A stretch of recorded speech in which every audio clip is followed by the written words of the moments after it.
नमस्कार साथियों, हमारे यूट्यूब चैनल में आप सबका स्वागत है। एक शिष्य अपने मन में विचार से बहुत घबराए हुए थे। वह अपने विचार में, अपने मन में दबाए हुए दिनों दिन दुबला होते जा रहे थे। तभी गुरु के पास जाकर अपना बात बताया कि गुरुदेव, भाग्य बड़ा है या किस्मत। गुरु ने उनकी बातों को ध्यान से सुना और बोला, बालक,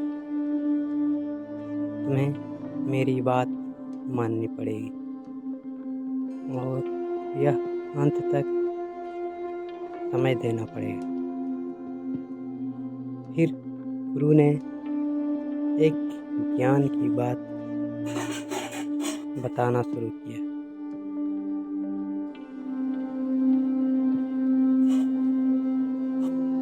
क्या भाग्य में लिखा राजा हरिश्चंद्र को राजगद्दी जीवन भर मिली है? क्या हमारे जीवन में कुछ इस विज्ञान इसी तरह काम करता है? कर्मों का भोग भोगना पड़ेगा। बालक, विज्ञान में जो हमें ऊर्जा प्रकृति से मिलता है वह समय के साथ साथ समाप्त हो जाता है। गुरु अपना विचार से मोहित करते हुए और आगे बढ़ा। शिष्य उनकी बातों को बहुत ही ध्यान से सुनता जा रहा था। अपना कर्मों के द्वारा हमारे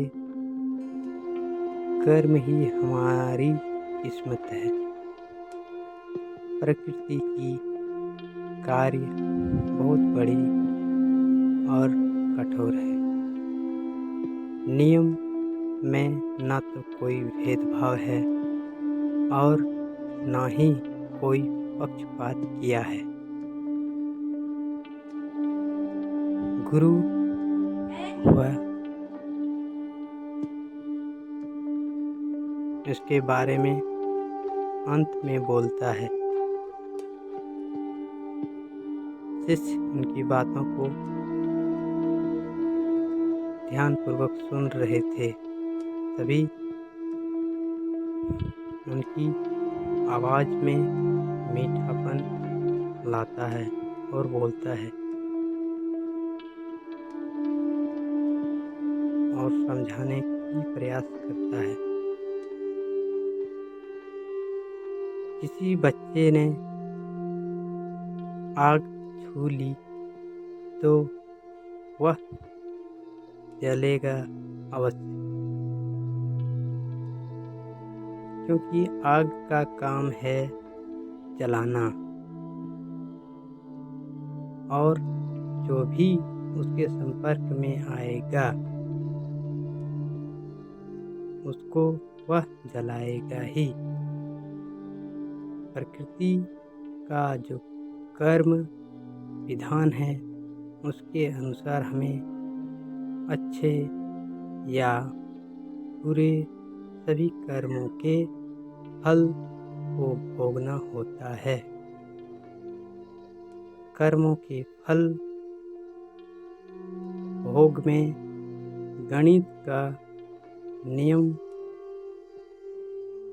कोई प्राविधान नहीं है। जैसे मान लीजिए हमने 10 पाप कर्म किए और 10 अच्छे पुण्य का काम किया तो प्रकृति हमें कोई भी अच्छा या बुरा फल नहीं मिलना चाहिए, पर ऐसा नहीं है। हमें दोनों प्रकार के कर्मों का भोग भोगना होता है। जब तक कर्मों का क्षय नहीं होगा, वे वैसे ही पड़े रहेंगे, अर्थात उनका फल भोगे बिना छुटकारा नहीं होंगे। क्योंकि भगवान श्री कृष्ण कहते हैं, मैं मानव के सारे अच्छे बुरे फलों का उत्तरदायी नहीं हूँ। मैं तो एक मात्र दृष्टांत की तरह साक्षी बनकर सब कुछ विचार देखता रहता हूँ। अंत में शिष्य सभी साफ साफ नज़र में आया और वे समझ गए कि भाग्य किस्मत का लिखा कोई नहीं मिटा सकता। वह खुशी खुशी से